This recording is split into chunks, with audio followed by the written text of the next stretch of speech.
Okay, next exercise for us, we are going to add some colour. As it says on the presentation, it says you can work into these, obviously with, I think Jon Burgerman tends to use inks and professional markers. We're going to try this with our little watercolour tins. So I've just done another little doodle, and I'm now going to just pick some really bright colours really, and I'm just gonna mix these in, just see what that happens. It might make the pen run, but I'm going to give it a go, see what happens. A bit hard to paint one-handed.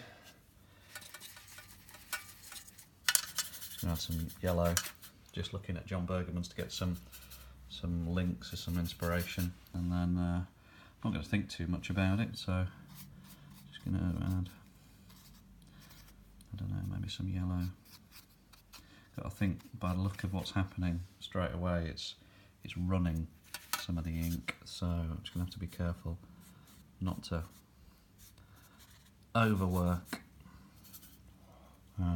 near the ink. I think I don't want it to be all smudgy black lines. Maybe I've left that to dry a little bit longer, that might have helped, but I just want to get rolling on this. You can see I'm not really spending too much time thinking about where the colours are going. I just want some sort of bright colours in and around. What should we do now? Maybe, I don't know, I haven't got a pink like he's got with his markers, but the red in the tins is quite pinky, so I might add some of that.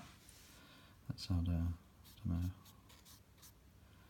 splash of this near here.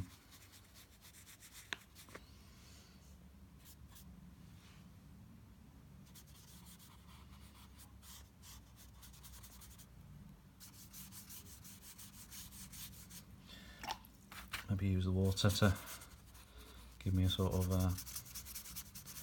dry on wet look.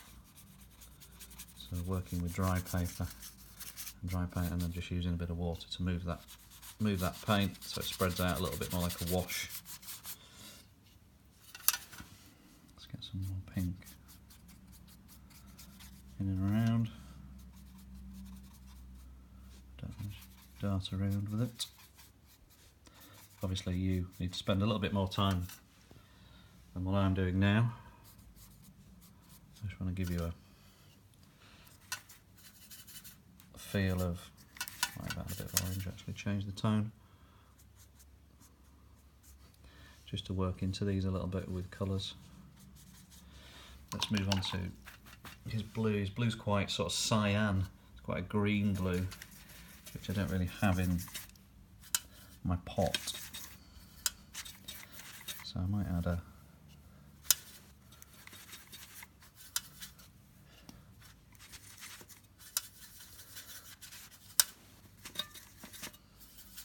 something like that, I think. Let's try that and see.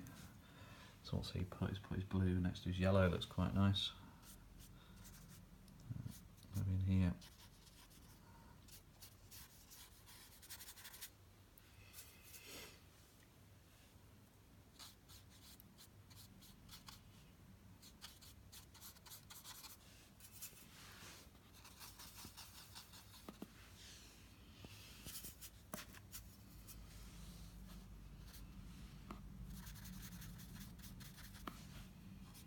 How to film and paint at the same time, but you sort of getting the idea of where we're going with all of this. Might just add a little bit, I've just noticed I had a little bit of orange in there, so I might just use this colour palette and might just add a little bit of orange in that middle bit there.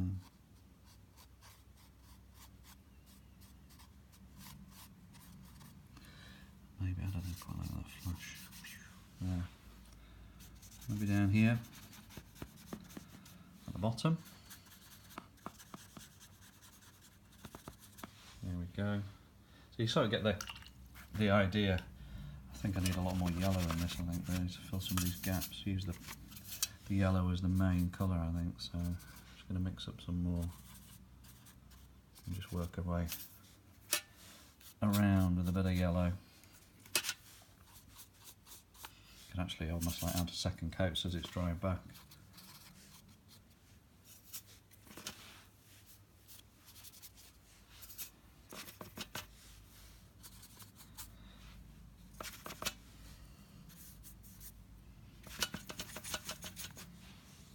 I mean, what I could do, and what I might do, is once this is dry, I might get a thicker fine liner, or like a thick black felt tip, and just maybe go over some of these lines and vary the line strength and intensity. That might give me another dimension to that.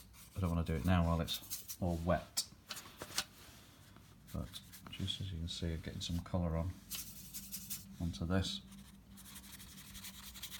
So you're going to end up with, you know, something that's taken its inspiration from there, using 3 or 4 bright colours, filling in those gaps. Obviously what I want you to do is, you know, spend some more time, as you can see I'm starting to now, using just water, clean water. It's important that it's clean.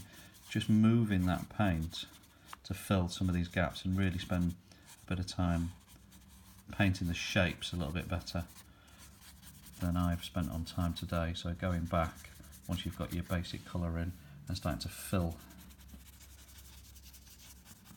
some of these shapes, just with water, moving that paint really. There we go, and that's our little second doodle experiment. Okay, enjoy.